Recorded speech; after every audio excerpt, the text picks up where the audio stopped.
तो दोस्तों, आज की कहानी है नदी के बारे में। हर नदी जीवन देती है, लेकिन कुछ नदियाँ मौत की यादें संभाल कर रखती है। कहते हैं पानी सब कुछ बहा ले जाता है, खून, आंसू और वो वादे भी जो कभी पूरे नहीं हुए। आज की कहानी है एक ऐसी नदी की जिसका पानी जितना गहरा है, उसका अतीत उससे कहीं ज़्यादा काला है। कहानी काली नदी और अधूरी आत्मा। उत्तर भारत के जंगलों के बीच बसा था चंद्रपुर गांव। गांव के एक छोर पर बहती थी काली नदी। नाम नहीं बल्कि उसकी पहचान थी। दिन में बच्चे नदी के किनारे खेलते, औरतें कपड़े धोती, मछुआरे जाल डालते। लेकिन सूरज ढलते ही नदी के पास एक अजीब सा सन्नाटा छा जाता। पक्षी उड़ जाते, हवा ठंडी पड़ जाती और पानी की सतह पर काले धब्बे तैरने लगते। गांव के बुजुर्ग बताते थे, कई साल पहले नंदिनी नाम की एक लड़की इसी नदी में कूद गई थी।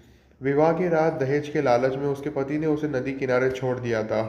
नंदिनी मरी नहीं थी, वह टूट चुकी थी। तब से हर अमावस्या की रात काली नदी से औरत के रोने की आवाज़ आती है। अब उसी गांव में रोहन नाम का एक लड़का रहता था जो कि शहर में पढ़ा लिखा था, और और वह इन कहानियों को अंधविश्वास मानता था। उसने अपने दोस्तों से हंसते हुए कहा, अगर भूत होते हैं तो आज मैं खुद देख लूँगा। अमावस्या की रात वह टॉर्च लेकर नदी की ओर बढ़ा। जैसे जैसे वह पास पहुंचा, उसकी टॉर्च बार बार झपकने लगी।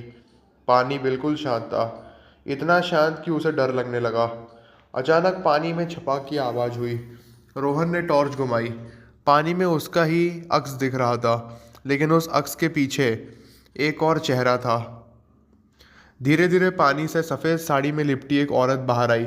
उसकी आंखें खाली थी, होठ नीले थे। उसने धीमी आवाज़ में कहा, तुम भी मुझे झूठा समझते हो? रोहन के मुंह से आवाज़ नहीं निकली। उसके पैर जड़ हो चुके थे। औरत ने नदी की ओर इशारा किया। पानी में अब कई चेहरे दिख रहे थे, औरतें, बच्चे, बूढ़े। सबकी आंखों में एक ही सवाल, क्या हम इतनी आसानी से भुला दिए जाए? नदी उफनने लगी। रोहन पीछे भागा, लेकिन ज़मीन गीली हो चुकी थी। अंतिम शब्द जो उसने सुने, अब तुम भी इस कहानी का हिस्सा हो।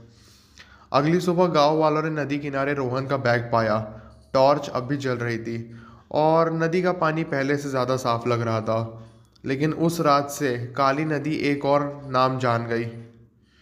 अब हर अमावस्या नदी से कई आवाज़ें आती हैं।